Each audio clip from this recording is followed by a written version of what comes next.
jalqabarratti hangafoota oduu simbirtuu amanu ga'e dursuudhaan eegalla.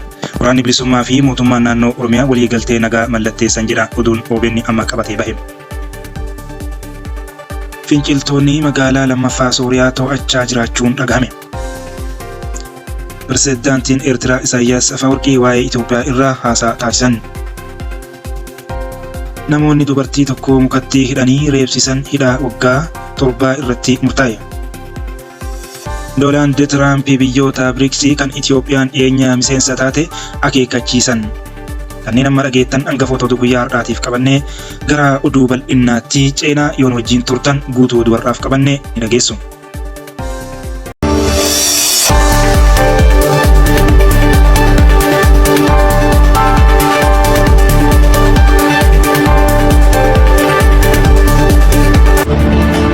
Harka fuunee daawwattootaa fi dhaggeeffattoota Ardii Miidiyaa Neetworkii jalqaba irratti oduu simbirtuu ammaa nu qaqqabee jalqabna bal'ina oduu keenyaarraa. Waraanni bilisummaa Oromoo fi mootummaan naannoo Oromiyaa waliigaltee nagaa mallatteessan jedha oduun OBN amma qabatee bahe. Waraanni bilisummaa Oromoo bakka bu'ee kan mallatteesse Jaal Sanyii Nagaasaa yoo ta'u, mootummaa irraa immoo pirezidaantii naannoo Oromiyaa Shimallis Abdiisaati jedha gabaasichi. Tana dura Jaal Sanyii Nagaasaa fi Jaal Marroon hoogganaan waraana bilisummaa Oromoo waliigalaa wal dhabuun isaanii ni yaadatama. Ibsa walii isaanii irratti baasaa turaniiru. Jaal Sanyiin hoogganaa waraana bilisummaa Oromoo zoonii kaabaa kan turan booda irraa aangoo zoonii kaabaa irraa ka'anii gara biraatti muudamaniin amma kan dhagahamaa jiru waliigaltee nagahaa mootummaa naannoo Oromiyaa wajjin mallatteessuu isaati. Maal irratti walii mallatteessan kan jedhu ifa wanti ta'e ammaaf hin beekamne uummata biyyattii biratti.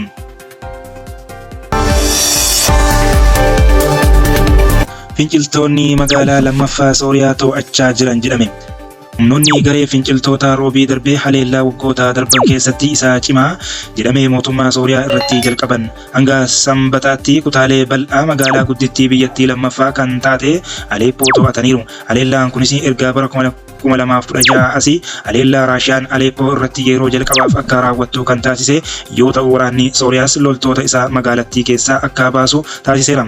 Haleellaan kunis kan hoogganamu garee hidhattoota Islaamummaa Hayaat Tahriir al-Shaam kan wal dhabdee Sooriyaa keessatti seenaa dheeraa fi hirmaannaa qabudha. Ofii hidhattoota Islaamummaa Hayaat Tahriir al-Shaam eenyu kan jedhuuf immoo hidhattoota Islaamummaa Hayaat Tahriir al-Shaam bara 2022 kaasee maqaa biraatiin akka garee kallattiidhaan al-Qaa'idaa waliin hidhataa qabuutti hundeeffaman. Hoogganaan garee Islaamummaa IS Abuu Bakr al-Baagdaadiin hundeeffama garichaa isaa keessatti hirmaateera.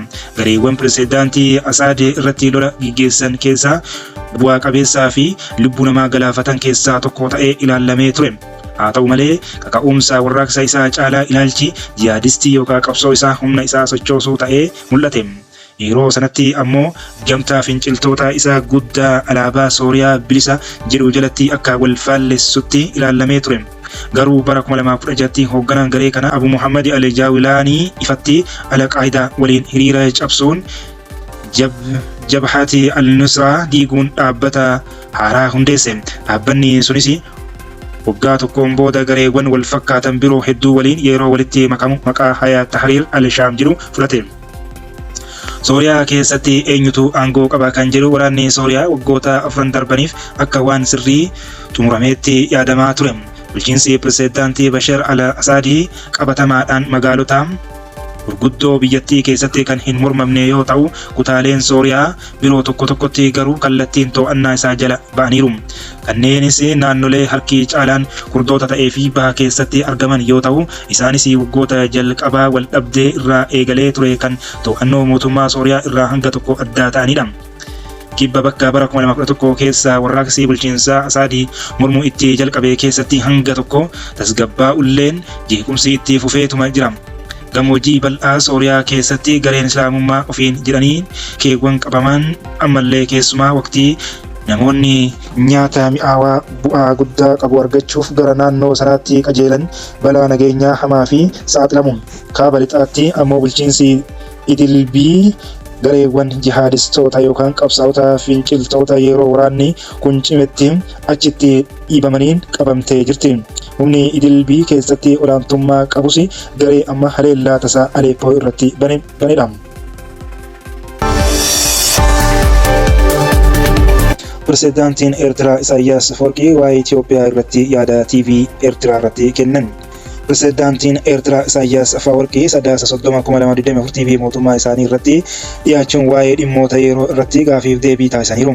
Pirezidaantii Isaayyaas waa'ee waliigaltee Somaaliyaa, Masrii fi biyya isaanii Eertiraan taasifatan Itoophiyaatti ammoo keessumaa haala naannoo Tigraay keessa jiru akkasumas waa'ee pirezidaantii haaraa Ameerikaa Doonaald Tiraamp dubbataniiru. Pirezidaantichi qaxanichaa keessa jiru irratti yaada kennaniin alatti bu'uura misooma bishaanii, enerjii, ijaarsa mandaraa waliin jireenya ilaalchisuun turtii gaazexeessitoota waliin taasisaniin ejjennoo mootummaa isaanii kaasaniiru.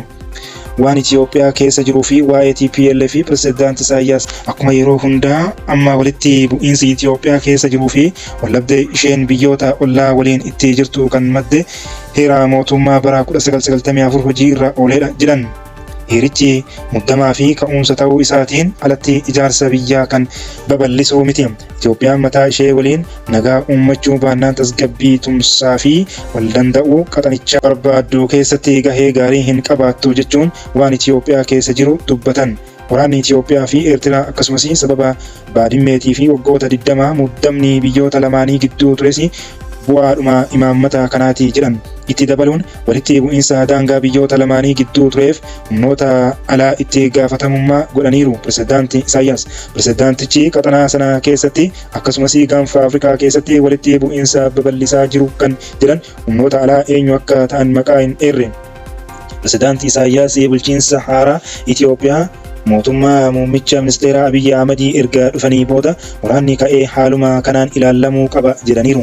TPLF jijjiirama Itoophiyaa keessatti dhufee hin fudhadhu jedhee waraanatti seenuun Eertiraa keessatti bakka 70 ol irratti xiyyeeffachuun rooketii fageenya dheeraa deemuun haleeleera jechuun kan himatan pirezidaantii Isaayyaas waamicha mootummaan Eertiraa TPLF akka gocha isaa kanarraa of qusatuuf taasise kan dhaga'uu hin arganne jedhan.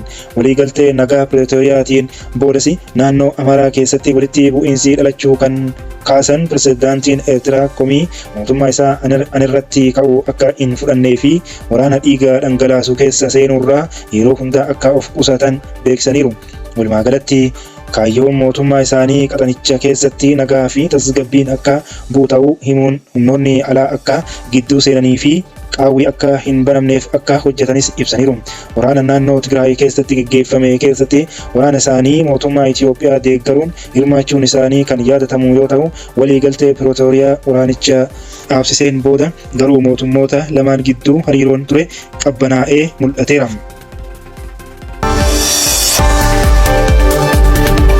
Namoonni dubartii tokko mukatti hidhanii reebsisan hidha hanga waggaa 7 irratti murtaa'e. Godina Booranaa Bahaa Aanaa Waacaleetti namoota dubartii haadha ijoollee 3 taate tokko abbaa warraa isheetiin gara jabinnaan akka reebamtee miidhaa qaamaa cimaa akka gahu taasisuun himataman hidha cimaan adabamaniiru. Viidiyoon gocha kana mul'isu ji'a tokkoon dura miidiyaa irratti qoodamuu fi gabaasuun keenya ni yaadatama. Kanumaan hordofee namoota yakka kanaan shakkaman himatamtoonni tokkoffaa Galgaloo Waariyoo abbaa warraa miidhamtuu, lammaffaan Jaarsoo Boruu, sadaffaan Galgaloo Jaatanii fi arfaffaan Dhibaa Gollichaa jedhaman to'annoo jala oolanii turan. Himata irratti dhiyaateen miidhamtuun waldhabbii ishee fi himatamaa tokkoffaa abbaa warraa ishee gidduu jiruun himatamtoonni lammaffaa fi sadaffaan jaarrummaan ta'uun miidhamtuun akka mukatti hidhamtee abbaa warraatiin reebamtuu taasisuun miidhaa qaamaa cimaa irraan gahuu ibsameera. Himatamaa arfaffaan ammoo hoogganaan waajjira nageenyaa fi milishaa gandaa Qaqalloo yoo ta'u, miidhamtuu osoo hin reebamin dura gargaarsa yeroo gaafattu gargaaruu diduu fi erga reebamtee booda milishaa ajajuun ishee hiisisuu isaatiin himatameera. Manni murtii aanaa Waacaalee Addacha Sadaasa 1917 akka lakkoofsa Itoophiyaatti ooleen himatamtoota tokkoffaa fi lammaffaa irratti adabbii hidhaa cimaa waggaa 6 fi ji'a 4, himatamaa sadaffaa irratti ammoo adabbii hidhaa cimaa waggaa 7 fi ji'a 2 murteesseera. Akkasumas himatamaa arfaffaa adabbii hidhaa cimaa waggaa 4 fi qarshii 5,500 irratti murtaa'eera. Oduu xumuraaf qabanneen Doonaald Tiraamp biyyoota BRICS kan Itoophiyaan dhiyeenya miseensa taate akeekkachiisan. Pirezidaantii haaraa Ameerikaa ta'uun dhiyeenyatti gara White House masaraa adii galuuf kan jiran Doonaald Tiraamp biyyoonni BRICS doolaara mallaqa haaraan bakka buusuuf yaalii taasisan yoo itti fufan walitti dhufeenya US waliin qaban akka kutan akeekkachiisan. Yeroon yaalii biyyoota BRICS doolaara mallaqa biraan bakka buusuuf taasisan yeroon teenyee ilaaluu dhumateera jechuun dubbatan toora X isaanii irratti. Isaan irratti baasaniin gamtaan biyyoota dinagdee guddaa kan hundaa'ee fi amma Itoophiyaa dabalatee biyyoota hedduun miseensa ta'aa kan jiran BRICS mallaqa mataa isaanii olaantummaa doolaara Ameerikaa cabsuu uumuuf yaalii gochaa tureera. Yaadni waa'ee mallaqa doolaara dorgomuu uummachuu bara 2010 irraa eegalee biyyootni miseensa gamtichaa kan karoorfame yoo ta'u, keessumaa qoqqobbii adda addaa US Raashiyaa irraa keessu akkasumas dorgommii daldala Chaayinaa Ameerikaa waliin taasiftu hordofee erga yeroo dhiyootii ajandaa guddaa ta'eera. Biyyootni kunneen sirna daldala addunyaa keessatti olaantummaa doolaarri qabu biyya isaanii dhiibbaa alaa fi kan saaxiluu fi dantaa biyya eegsifachuuf akka isaan daangessetti amanu. Daawwattoota Ardii Miidiyaa Neetwoorkii oduun keenya karoodhaaf qabannee kanuma waan wajjin turtaniif galatooma.